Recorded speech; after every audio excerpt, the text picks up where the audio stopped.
Hello and welcome. My name is Oliver Velez, and this is another charts lesson from Oliver Velez. Today I'd like to speak with you about JDS Uniphase, symbol JDSU. This is a very exciting stock that's actually been on my watch list for quite some time. And as I've just written on my blog, the Velez Opportunity Report, I'm somewhat embarrassed about the fact that I've missed the most recent run-up in JDS Uniphase, despite the fact that I've been watching it for actually such a run-up.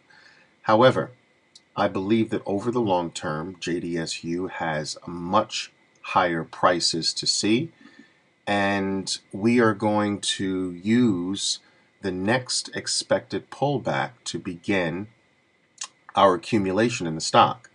Now, what you're looking at here is a daily chart where each bar represents a full day of trading. It has superimposed on it a 20-period simple moving average.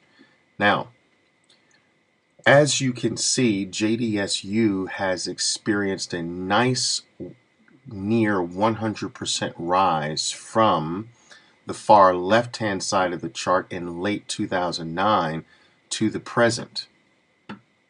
Yesterday's high, I believe, was $11.75.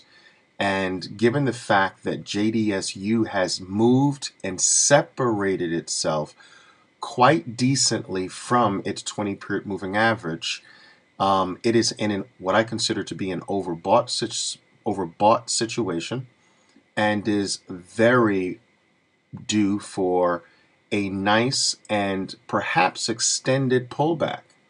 Now, all of my traders know that whenever stocks move away from their key 20 or 50 period moving averages, they cannot stay far away from their 20 and or 50 period moving averages.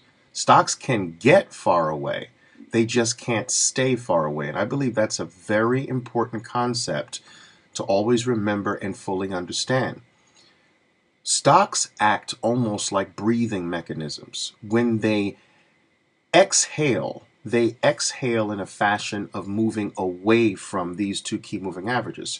When they inhale, they come back or draw back toward those two key moving averages.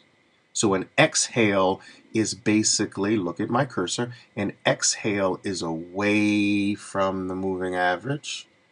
An inhale is back toward the key moving average. And so in an accordion-like fashion, what stocks tend to repetitively do is ebb and flow away from the key moving average and back toward the key, away from the key moving average and back toward the key. Now, we use these exhales and inhales to exploit this repetitive cycle for profits over the intermediate to long term. On movements away from the key moving average, we're looking to lighten our load. We're looking to sell into the away from the moving average move. And when the stock comes back toward the key moving averages, when it inhales, we're looking to put back on in stages all the shares that we actually sold out of.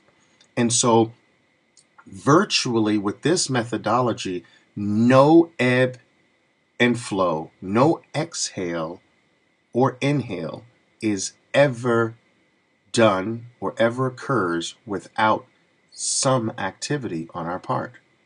And if you look to the left-hand side of the chart, you can see this constant ebb and flow. The exhale away from the key moving average to pull back toward the key moving average. The exhale away from the key moving average. All right, and it can happen away on the upside, a little bit away on the downside. All right, away. Now this is really truly the start of strong momentum on the part of JDSU.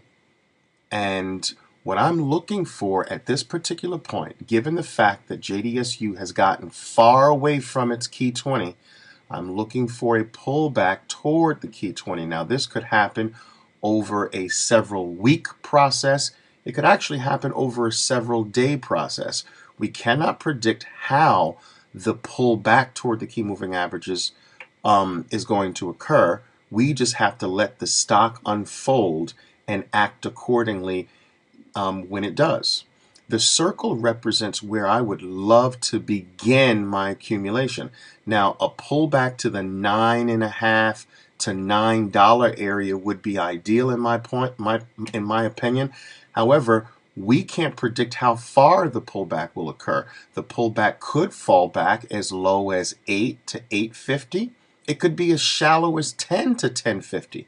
We have to let the stock unfold the way it's going to unfold. Our job is not necessarily to predict as much as it is to just pounce on what it does. And I believe a lot of novices get hung up on believing that it's important to try to guess or predict what a stock is going to do. No, just have plans for virtually every scenario that it can do. Right? We don't have to know what a stock does. We just have to know how to exploit what it does. But we don't have to have the ability to predict what it does. Now, here is something that I'm going to add to the mix that I believe, as I wrote in my blog, it's very sexy, it's sophisticated, and it's going to give us the ability to squeeze extra dollars out of what I'm telling you will be a winning play.